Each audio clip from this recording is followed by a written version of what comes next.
Cosa dice oggi il nostro oroscopo? Di che segno zodiacale è la nostra anima gemella? Conosciamo il nostro vero ascendente? Queste frivole curiosità legate al mondo dell'astrologia sono venute sicuramente anche a noi. Se però non possiamo proprio fare a meno di consultare l'oroscopo prima di uscire di casa, se pendiamo dalle labbra di Paolo Fox o ascoltiamo col batticuore cosa suggeriscono le stelle, è giunto assolutamente il momento di sapere cosa voglia dire la parola oroscopo.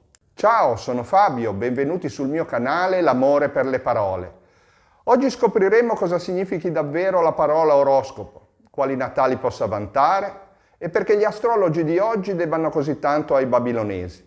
Capiremo cos'è l'eclittica, cosa vuol dire zodiaco e perché esistono i suoi segni. E se alla fine conoscerete un po' di più il mondo dell'astrologia, allora dai, lasciatemi un bel like e un commento su YouTube. Parleremo col tempo di tante altre parole interessanti. E visto che l'oroscopo di oggi suggerisce l'iscrizione al canale, non mancate di seguire le sue indicazioni, attivando la campanella delle notifiche per restare sempre aggiornati.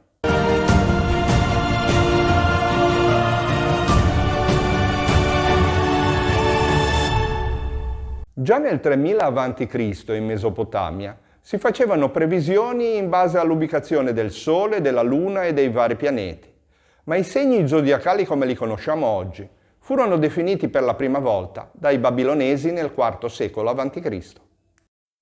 Essi disegnarono l'eclittica, il percorso apparente del Sole sulla sfera celeste, la traiettoria circolare compiuta dalla stella in un anno intero, e nominarono zodiaco la fascia ai due lati dell'eclittica, dove i pianeti e le altre stelle potevano essere osservati. Divisero lo zodiaco in 12 sezioni, ognuna delle quali conteneva una costellazione, e notarono che ogni mese il Sole, nel suo moto apparente intorno alla Terra, ne attraversava una diversa. Così alle 12 suddivisioni dello zodiaco associarono anche dei segni, che rubarono il nome alle stesse costellazioni. Per oroscopo intendiamo oggi una previsione sul futuro indirizzata a chi appartiene ad un segno zodiacale, pubblicata sui giornali o trasmessa su una rubrica televisiva o radiofonica dedicata. Ma che cosa significa veramente la parola oroscopo? E cosa voleva dire per gli antichi?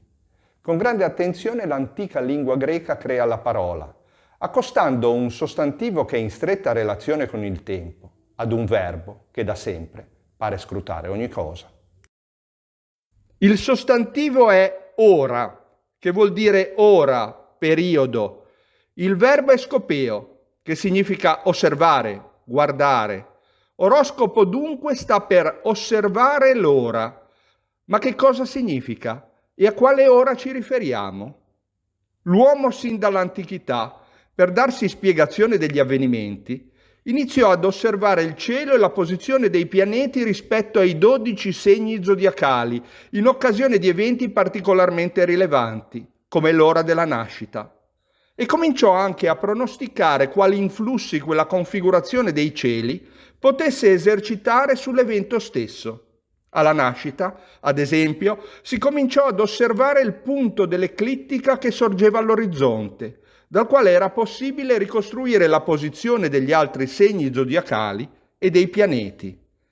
Oroscopo divenne così a poco predizione sul futuro degli uomini, basata sulla posizione degli astri nel momento della loro nascita. Mi piace dunque pensare che quando restiamo turbati per l'oroscopo poco propizio appena ascoltato, l'originaria etimologia della parola ci possa prendere per mano e riportare alla calma, chiarendo come l'oroscopo non sia altro che un rilievo geometrico, un punto della volta celeste che sorge all'orizzonte, una configurazione astrale, che associa il nome di una costellazione ed un segno all'ora della nostra nascita.